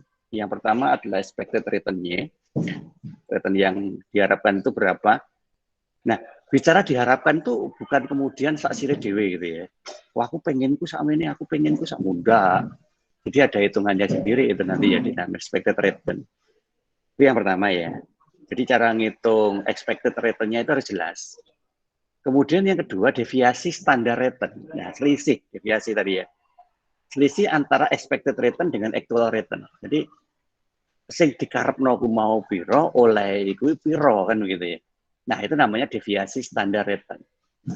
Dan yang ketiga adalah koefisien variasi. Koefisien variasi itu nanti adalah ukuran untuk melihat sebenarnya pergerakan dari variasi return-nya itu seperti apa. Ya. Ketika nanti pergerakannya stabil, berarti di dalam variasi return itu aman, ya, aman dalam posisi kita bisa terus lakukan di situ sebab dia stabil kondisinya. Ya, sehingga returnnya kecil kalau stabil pergerakannya itu ya. Oke, sekarang kita coba lihat satu persatu ya. Nah, sebelum masuk ke masing-masing konteks tadi, jangan lupa bahwa di dunia ini serba mungkin terjadi. Ya, probable to happen, istilahnya begitu ya. Probable to happen itu adalah segala sesuatunya itu mungkin terjadi. Nah, oleh karena itu kita harus bermain asumsi lagi. Nah, karena kalau kita malah mengikuti semua probabilitas ya cilokok gitu ya. Maka kita harus bermain asumsi seperti kita bermain dadu. Ya, kita bermain dadu. Bermain dadu itu kan kita hanya punya 6 sisi. Ya kan? Nah, 6 sisi itu adalah asumsi karena dadu yang kita pakai itu bentuknya kubus. Tapi beda dengan kalau kita bermain terkait dengan koin. Ya, koin itu hanya punya 2 sisi. Nah, sehingga objek itulah yang kemudian kita pakai untuk asumsi menentukan probabilitas. Kalau kita bicara koin, berarti kan hanya 1:2 atau 2:1. Tetapi kalau kita bicara terkait dengan dadu, itu bisa 1:6. Sehingga probabilitasnya lebih banyak, gitu kan. Nah, tergantung dari aspek apa yang kita taruh di dalam probabilitas. Nah, oleh karena itulah maka di dalam probabilitas ini nanti kita harus taruh asumsi. Karena apa? Karena semakin rapat yang namanya distribusi probabilitas, maka kemungkinan return yang diharapkan itu bisa sama dengan return yang sebenarnya. Ya, saya ulang ya. Semakin rapat itu artinya semakin banyak probabilitas yang nanti akan kita taruh di dalamnya. Berarti kemungkinan terjadinya kondisi yang kita rencanakan untuk menjadi real itu sangat besar. Ya. Sehingga apa kalau probabilitasnya itu terapat dan retenya semakin besar, resikonya semakin kecil. Karena ketika kita mampu meningkatkan yang namanya probabilitas dari return, maka kita bisa menurunkan yang namanya risk. Aturannya ngono lah. Ya. Jadi tolong itu difahami. Nah, sekarang bagaimana yang namanya distribusi probabilitas itu mengukurnya? Oke, jadi kita masuk di tahapan pertama. Tahapan pertama, yang harus kita ukur pertama kali adalah expected return. Tadi, kamu pengen return berapa? Ya. Rumusnya ini. Ya.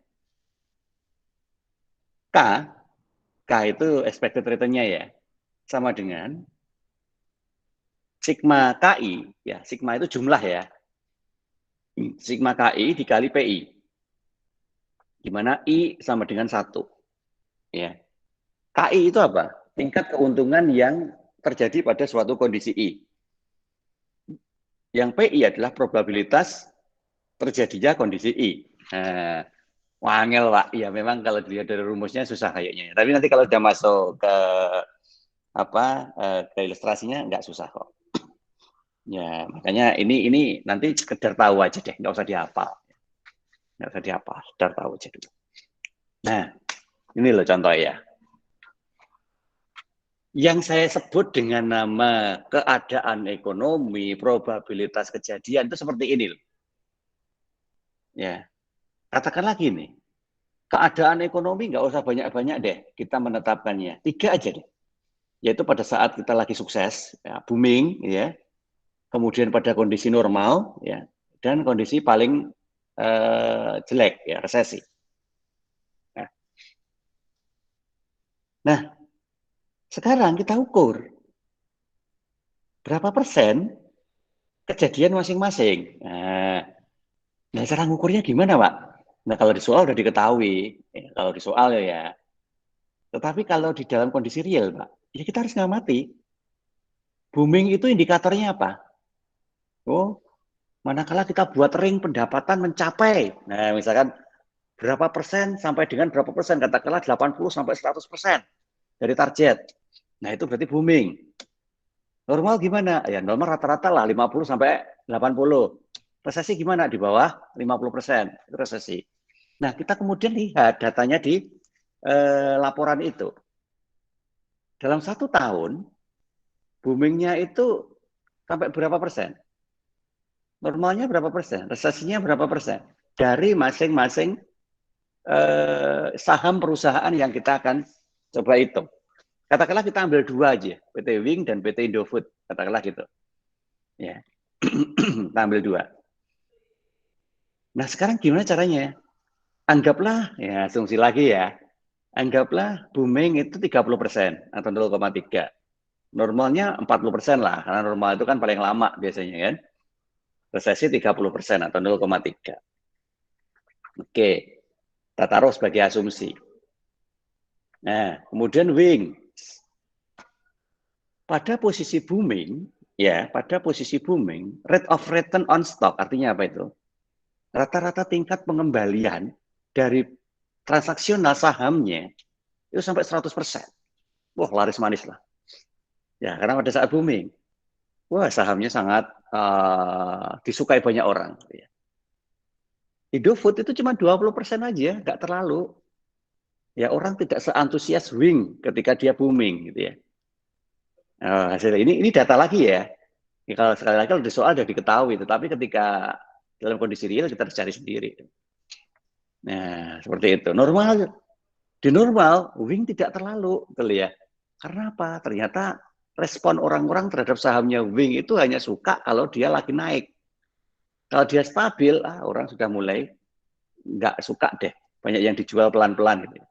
Karena jualnya pelan-pelan, maka tidak sampai menurunkan terlalu drastis. Nah, sehingga pada saat normal ya cuma 15% aja rate of return-nya. Karena orang nggak begitu suka. Tetapi Indofood, ya memang lebih kecil dibanding waktu booming ya. Tetapi masih 15%. Ya sama lah dengan normal. Tapi yang jadi masalah pada saat terjadi resesi. Pada saat terjadi resesi, rate of return-nya Wing ya jatuh gitu ya.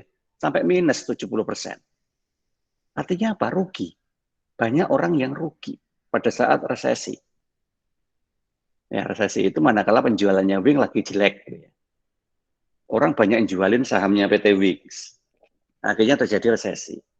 Nah, sehingga nilai rate of return-nya jatuh ya, minus 70%. Tetapi Indofood, ya turun juga sih, tetapi turunnya tidak terlalu sampai menghasilkan minus ya. Masih di surplus 10%. Ya, masih di situ. Nah, sekarang kita coba amatin. Kalau kita amatin sekilas, ini kan bisa menjebak ini kan. Indofood nggak terlalu bagus deh. Kenapa? Iya kan rata-rata aja deh, dia main aman gitu ya. Nah, main aman aja ini. Tapi di sini lihat aja, wah itu sampai mentok. Walaupun di sini memang turun, ya wajar lah kalau di sini turun. Tetapi pada saat booming kan dia mentok sampai bandingin ini. Indofood booming aja cuma 20%. Nah, seolah-olah kalau kita tidak menganalisis dengan metode yang tepat, itu kejebak kita membaca rate of return-nya itu. Coba sekarang kita lihat, rate of return masing-masing itu sebenarnya berapa? Masukkan aja rumusnya tadi. R sama dengan, ya tadi ya, R sama K itu sama ya, mohon maaf, tadi saya belum menyampaikan. Jadi beda buku itu kan kadang beda inisial. K sama R itu sama. Nah, rumus di belakangnya itu nanti sedikit beda. Nah, tetapi pada prinsipnya sama yang dibutuhkan, KI kali PI. Ya. KI-nya mana? Ya KI-nya ini. Ya. Ya, kita coba lihat. Wing. KI-nya 100%, PI-nya 0,3, kemudian KI-nya 15%, PI-nya 0,4, KI-nya minus 70%, PI-nya 0,3. Jumlahkan aja. Karena ini tadi kan penjumlahan. Ya, KI kali PI, ini KI kali PI kan satu ya. Satu kondisi. Nah, ini keadaan ekonominya kan ada 3 kondisi, berarti kita jumlahkan. Kalau keadaan ekonominya itu dipecah lagi menjadi 4, 5, 6, ya nanti jumlahkan sampai 6 kali. Makanya tadi supaya jumlahkannya tidak terlalu banyak, ya dipecah 3 aja deh. Ya. Nah, sehingga saya ulang lagi, KI-nya PT Wing 100% kali PI-nya probabilitasnya adalah 0,3. 15% kali 0,4 dan seterusnya itu ya. Minus 70 kali 0,3. Dihitung coba. Hitungan. Kalau hitungan saya ketemu 15%. Coba dihitung ya. Indofood juga begitu. KI-nya 20%, PI-nya sama. Kalau PI-nya kan untuk perusahaan apapun ini kan sama, wong. Berada pada kejadian yang tempatnya sama kok. 20% kali 0,3, 15% kali 0,4, 10% kali 0,3. Oke, jumlahkan. 15%. Nah, kalau sudah kita hitung pakai rate of return, ternyata data yang semula kelihatan di Wing itu lebih tinggi rate of return-nya, enggak ternyata. Sama. Ya. Karena apa? Lihat aja jatuhnya pada saat resesi itu sangat drastis. Mungkin kalau jatuhnya itu hanya 30 atau 20%, bisa jadi Wing masih tinggi, ya. Bisa jadi ya. Nah, seperti itu. Makanya kita harus ngitung. Sekarang rate of return-nya berapa yang harus kita jadikan acuan. Nah, rate of return itu benar-benar harus kita tentukan di awal. Supaya apa? Supaya kita bisa melihat bahwa sebenarnya ya kita lakukan itu untung atau enggak. Gitu ya. Ya, berisiko atau enggak. Nah, ini. Oke ya, ini yang pertama. Jadi mohon maaf, nanti kalau ada yang masih bingung, segera unmute speakernya ya. Saya lanjut terus kalau nggak ada yang mau unmute dan bertanya.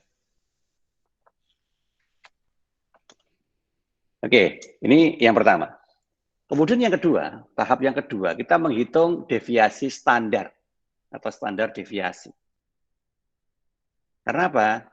Standar deviasi itu dipakai untuk mengukur kerapatan distribusi probabilitas. Maka rumusnya menggunakan ini ya, ini inisial simbolnya tau, tapi kita baca deviasi standar gitu aja. Ya. Oke. Dengan akar dari, nah ini di akar ya, akar dari sigma KI min K kuadrat dikali PI. Nanti kita hitung dulu. KI PI-nya kan sama, datanya tadi di depan juga sudah ada kan. Tinggal dimasukkan ke rumus ini aja, kemudian di akar. Nah, sekarang ketentuan dasar yang harus kita pegang untuk mengatakan resikonya kecil atau besar itu berdasarkan dari nilai deviasinya. Ya. Semakin kecil deviasinya, tolong ini benar-benar diingat ya. Semakin kecil nilai dari deviasinya, artinya semakin rapat distribusi dari probabilitas yang terjadi. Yang berimbas pada semakin rendahnya risiko. Jadi nanti kalau kita mau mencari risiko yang rendah, berarti cariin deviasi standar yang paling kecil. Ya. Tadi kita kan hanya punya 2 perusahaan kan, Wing sama Indofood. Ya sudah, nanti yang deviasinya paling kecil, yaitu yang paling rendah risikonya. Nah, kemudian dalam posisi tadi expected return-nya sama. Ini kita belum bisa menentukan, kita pilih Wing atau Indofood. Iya kan? Coba dihitung, yang risikonya paling rendah di antara Wing dan Indofood siapa? Maka masukkanlah pakai rumus itu. Nah, cara ngukurnya seperti ini. Oke, kita lihat Indofood ya. Indofood dulu aja, dibalik sekarang. Kita lihat Indofood dulu. Pada posisi booming atau kuat, normal, dan resesi. KI min K. Sekali lagi datanya ada di sini ya. KI min K. Ya, K-nya sama dengan R ya. Jadi nanti kita ngambil K itu di R ini tadi. Oke ya.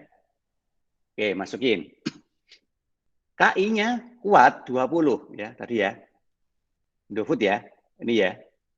KI-nya kuat 20, normal 15, resesi 10, K atau R-nya sama 15. Oke, masukin di sini. KI min K berarti 20 min 15 pada saat kuat. Normal 15 min 15. Resesi 10 min 15. Sehingga hasilnya adalah pada saat kuat itu 5, normal 0, resesi minus 5. Oke? Sampai di situ ya.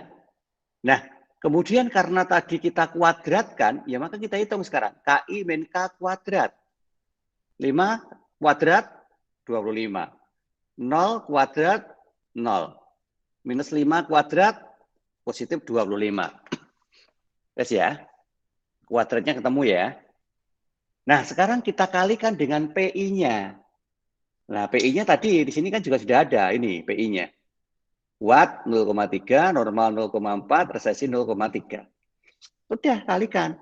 25 kali 0,3, 0 kali 0,4, 25 kali 0,3.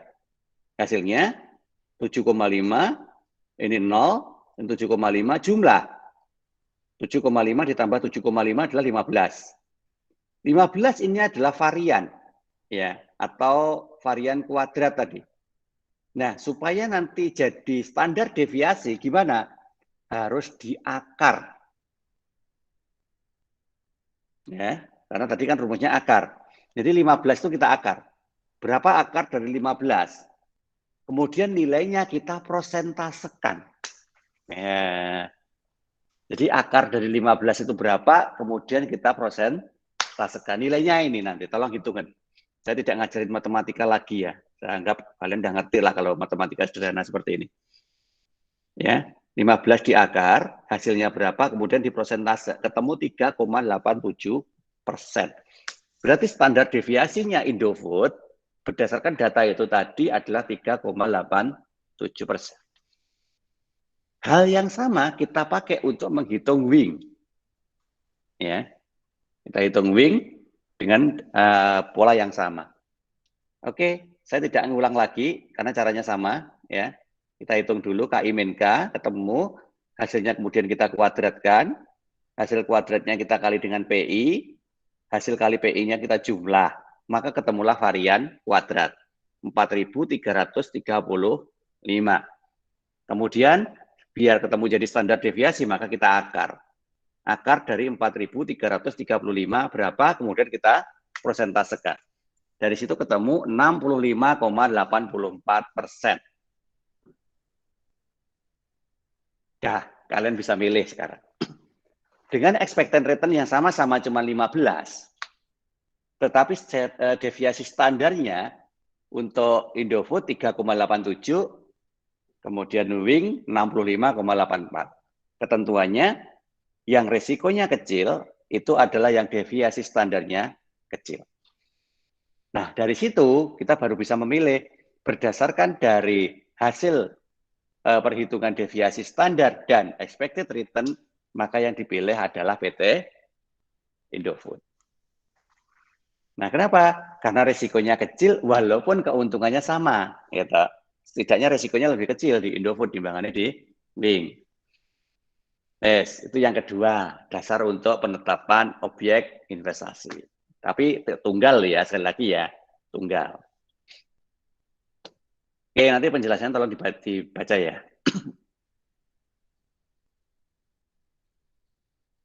Nah, kemudian bisa saja nanti terjadi perkembangan dari proses.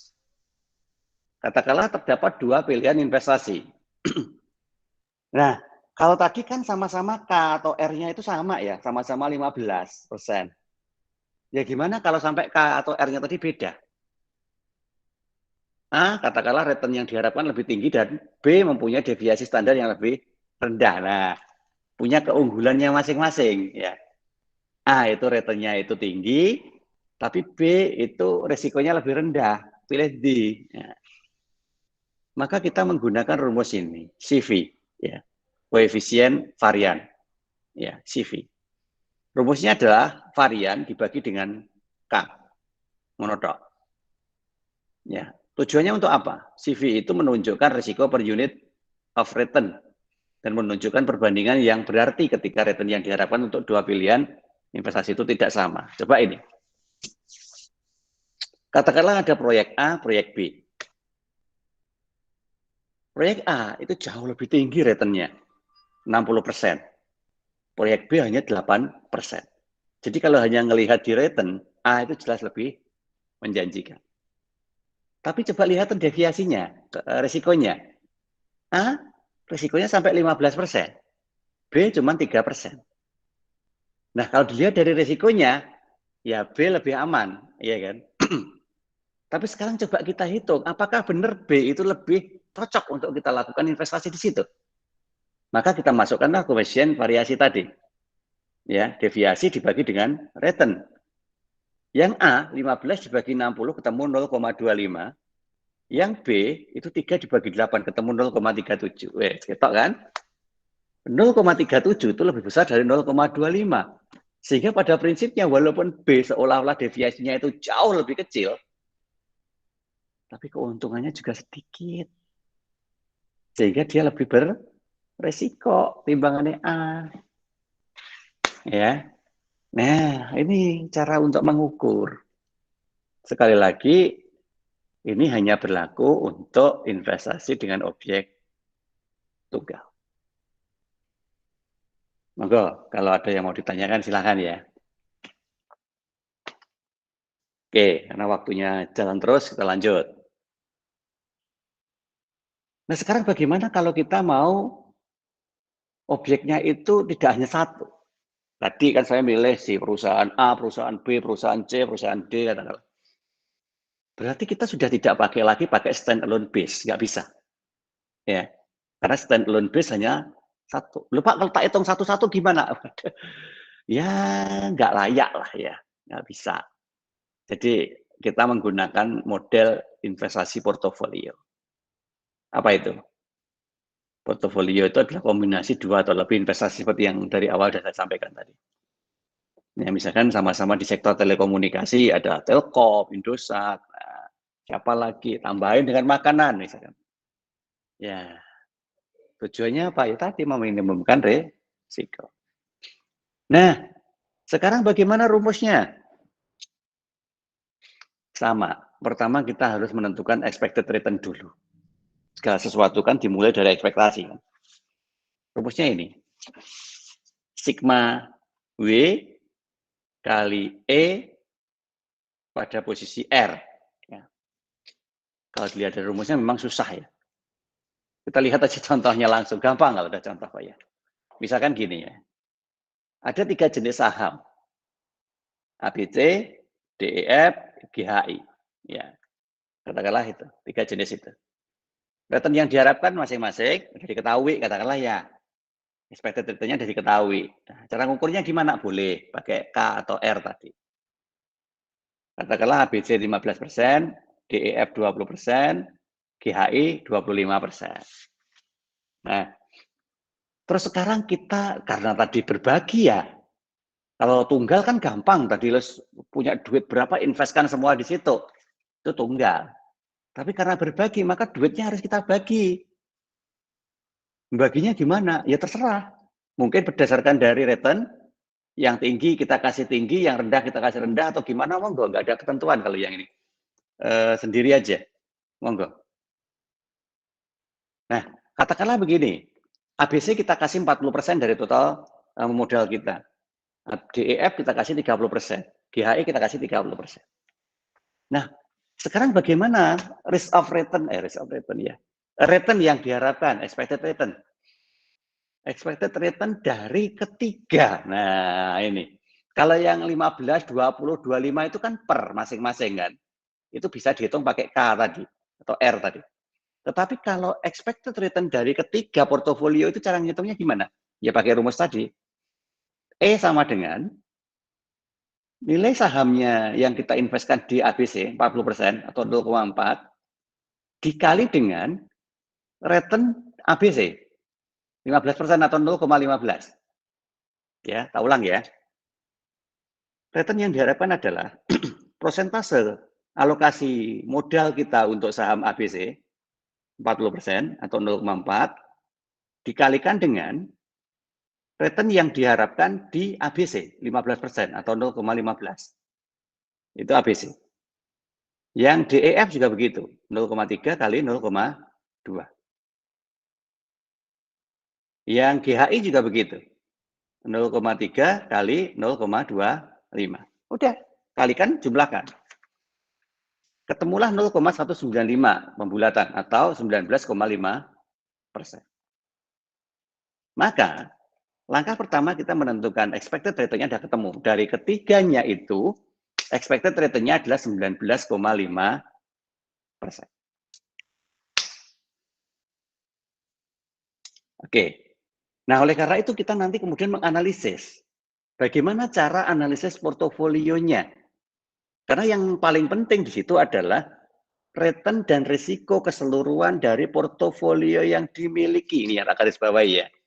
Ini yang harus menjadi kunci untuk analisisnya. Return dan risiko keseluruhan dari portofolio yang dimiliki, bukan masing-masing portofolio atau asetnya, bukan. Keseluruhan yang kita lihat ya. Karena itu jadi satu kesatuan. Jadi kita tidak boleh lagi hanya melihat si ABC, DEF, nggak bisa. Ya harus semuanya. Nah sehingga kita akan menganalisa bagaimana risiko dan return suatu aset mempengaruhi risiko portofolio tersebut. Maka rumusnya ini. Portofolio return-nya bagaimana kalau begitu? Ya, WK. Ya, seperti itu ya. Jadi W1 K1 ditambah W2 K2 dan seterusnya. Ya, kita ngitung yang namanya portofolio tertimbang atau weighted average ya. Nah, rumusnya seperti itu. Nanti cara makainya begini. Nah, gampang kalau sudah lihat rumus. Katakanlah kita ambil 4 jenis perusahaan. Toshiba, Microsoft, Apple, dan Nvidia. KI-nya sudah kita hitung. Sudah kita hitung tadi ya. Masing-masing 14%, 13%, 20%, 18%. Nilai investasinya, nah ini pusing. Karena pusing bagi sama aja wes. Masing-masing 25% dari total modal saya. Ya tadi kan kalau yang DEF, ABC tadi kan beda-beda ya. Kalau sekarang wah disamakan wes 25% kabeh. Wongkor papat ya yang duwe duit dibagi papat di poro gapit. Nah, misalkan begitu. Nah, dengan cara seperti ini berapakah return-nya? Ya, masukkanlah rumusnya. W1 K1 berarti apa? Ini W1. 0,25 kali KI-nya. 0,14 dan seterusnya. Jumlahin karena 4. Maka ketemu 16,25%. Nah, itulah return. Jelas kan? Jadi dari situ nanti kita harus memperoleh return sebesar itu. Dari 4 perusahaan loh ya, bukan satu-satu loh ya. Sehingga nanti karena ini data untuk 1 tahun, dalam 1 tahun berjalan, keuntungan dari 4 perusahaan yang kita kelola ini harus mampu menghasilkan return sebesar 16,25% dari total modal yang kita gunakan untuk investasi di situ tadi. Loh Pak, kalau saya merasa kurang Pak, lah kalau kurang silahkan, ubahan ini nih. Coba nilai investasinya itu nggak 25% semua, gedein di satu tempat, kecilin di tempat lain. Gimana hasilnya? Atau gantian perusahaan nih. Nah, monggo silahkan, kan itu bebas. Nah, begitu ya. Jadi metode ini customize. Saya hanya bicara pola. Masalah objek silahkan. Makanya tadi dari awal saya katakan objek itu terserah. Yang penting kita sudah bisa menghitungnya dulu. Nah, itu returnnya. Risk-nya gimana? Nah, ini. Risk-nya nanti juga diukur pakai deviasi standar. Tetapi deviasi standarnya portofolio tidak sama dengan deviasi standarnya standalone. Ya, tidak sama. Nah, oke. Maaf, ya. Saya belum bisa lanjut ke sini. Ya, karena ini panjang banget sebenarnya ya ceritanya kalau portofolio risk. Ya, tapi untuk mencoba melakukan dan dengan cara yang lebih mudah. Nah, ini aja. Karena nanti kalau saya mengajarkan portofolio risk dalam konteks yang sebenarnya itu panjang sekali dan ya agak sulit memang diterima. Ini memang harus berulang kali sih. Tapi cara mudahnya ada. Cara mudahnya gini. Kalau return memang harus expected-nya secara akumulatif. Harus kalau return ya, karena kita ngelola 3 atau 4 perusahaan sekaligus. Tetapi kalau risk, sebenarnya cara mudahnya bisa dihitung satu persatu dengan standalone.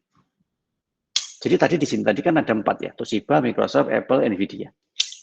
Kalau misalkan kalian menghitung Toshiba sendiri risknya gimana, Microsoft sendiri pakai metode di standalone tadi boleh. Nah, sehingga nanti kita bisa melihat dari keempat perusahaan ini yang tertinggi risknya siapa, kemudian yang di bawahnya, di bawah sampai urutan keempat itu siapa yang paling rendah. Nah, biasanya nanti kalau sudah seperti itu, gunakan untuk mengubah nilai investasinya. Yang risknya terendah, misalkan kita tambahin persentase investasinya, boleh. Ya, jadi tidak hanya sekedar melihat dari expected return-nya saja. Tadi kan saya ajarkan yang expected return-nya yang tertinggi itu yang paling besar untuk kita kasih investasi. Tapi juga boleh dari sisi risiko, risikonya yang terendah kita kasih di situ yang paling gede. Karena risikonya rendah. Nah, itu bisa dihitung pakai standalone. Nah, oleh karena itulah, maka dari portofolio risk ini bisalah kalian menggunakan standalone dulu. Ya, untuk melakukan perhitungan risk masing-masing objek portofolio. Oke, monggo ditanyakan kalau ada yang perlu disampaikan.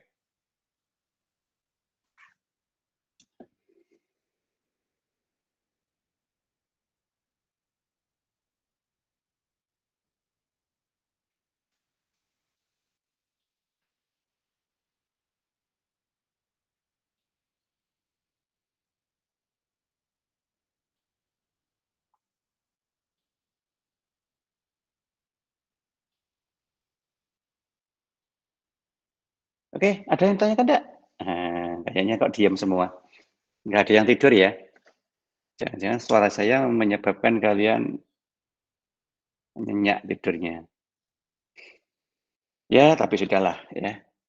Memang dari awal sudah saya sampaikan apa yang disampaikan di sini hanya untuk konsumsi teman-teman yang memang mau belajar. Kalau belum bisa memahami saat ini, monggo nanti di waktu yang lain ditanyakan supaya ya pemahamannya jadi lengkap lah minimal ya. Sehingga paling tidak tadi menguasai bagaimana penggunaan standalone base pakai 3 model, mulai expected return, koefisien variasinya, standar variasinya dan koefisien variasinya. Dan yang portofolio cukup sampai ke expected return-nya dan variasinya nanti bisa bisa dihitung pakai standalone. Ya. Oke, monggo, silakan bertanya. Tadi ada yang kelunting, ya, menanyakan keberanian tapi kok nggak berani unmute. Nah ini, ayo. Untuk bisa berani harus berani dulu. Monggo, silakan.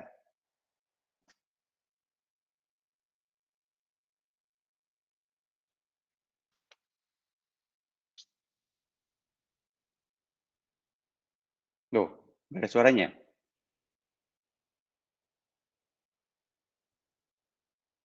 Siapa tadi? Kita lihat deh. Nggak ada suaranya. Oh, jangan-jangan speaker saya yang rusak. Mbak Dima.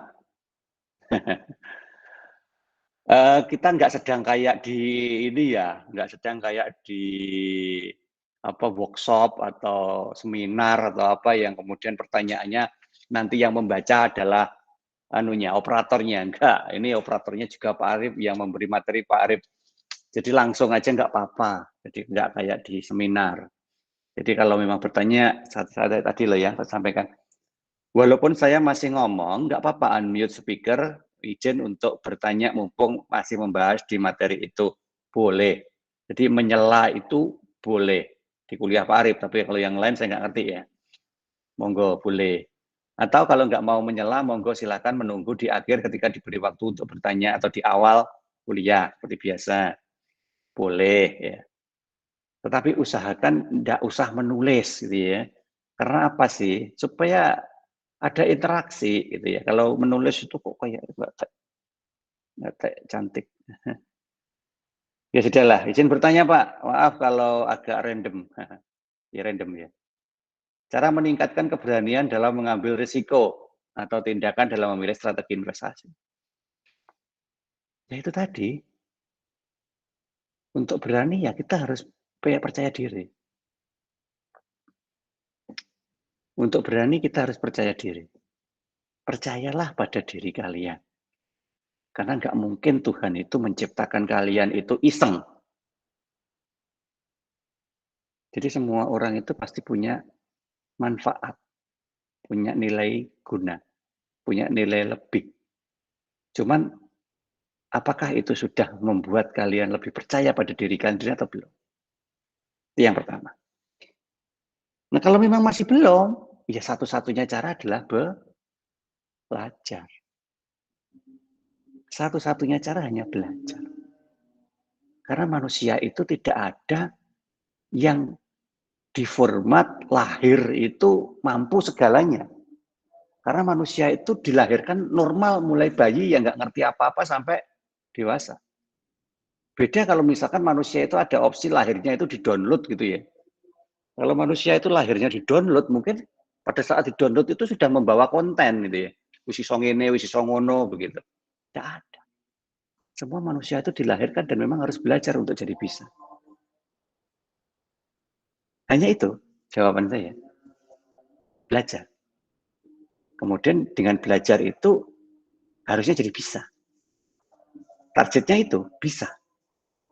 Kalau udah bisa, maka kita harus berani mencoba. Nah, keberanian muncul di situ. Ya. Apa yang ditakutkan? Salah. Salah itu bukan sesuatu yang menyebabkan kita itu kemudian jatuh. Tidak. Jangan dijadikan kesalahan itu menjadi suatu hal yang menjatuhkan. Jadikanlah kesalahan itu sebagai sebuah pertanda atau indikator bahwa kita masih lemah pada sesuatu yang salah tadi. Sehingga kalian harus belajar dari sesuatu yang salah tadi untuk diperkuat. Karena dengan kita tahu bahwa itu salah, berarti Tuhan itu sudah menunjukkan ke kita untuk memperkuat di sisi itu. Lakukan itu. Jadi salah itu justru malah dicari gitu ya. Tapi bukan mencari-cari kesalahan lah ya. Artinya salah itu jangan ditakutkan. Biarlah salah itu terjadi selama itu natural prosesnya ya. Natural. Biarlah salah itu terjadi. Karena dari situ kita tahu bahwa di situ kita kurang. Kurang apa, kurang apa, kurang apa. Bayangin kalau dunia ini tanpa kesalahan. Maka semua orang merasa sempurna. Ya kan? Apa jadinya kalau semua orang merasa sempurna? Udah, pikir no dewe. Maka dari kesalahan itulah kita belajar. Ya, nggak perlu bertanya belajar ke siapa. Ya, silakan. Kapasitas kita itu masih mahasiswa. Tempatnya belajar. Maka orang yang paling pertama kali harus kalian ajak diskusi terkait dengan belajar adalah dosen. Siapapun itu yang kalian anggap sesuai dengan masalah yang kalian diskusikan. Nah, dari situ nanti kalian bisa mengukur. Oh, kemampuan saya sejauh mana? Kekurangannya sejauh mana? Dan kemudian dari diskusi itu mampu menghasilkan sejauh apa? Itu harus terukur. Karena dengan ukuran itu nanti kita bisa berkembang dari waktu ke waktu. Nah, dengan berkembang itulah kemudian kita menjadi bisa segalanya. Oke, mungkin begitu Mbak Dima. Ada lagi yang ditanyakan?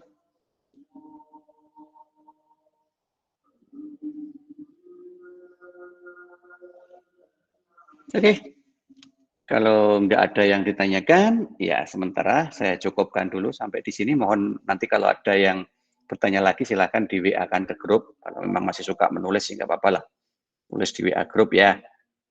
Ya, nanti supaya yang lain juga tahu. Mungkin begitu yang bisa kita bahas pada siang hari ini. Semoga bermanfaat. Insyaallah kita ketemu lagi minggu depan, masih membahas terkait dengan investasi di materi yang lain. Oke, saya akhiri sampai di sini. Assalamualaikum warahmatullahi wabarakatuh. Waalaikumsalam warahmatullahi wabarakatuh. Waalaikumsalam warahmatullahi wabarakatuh.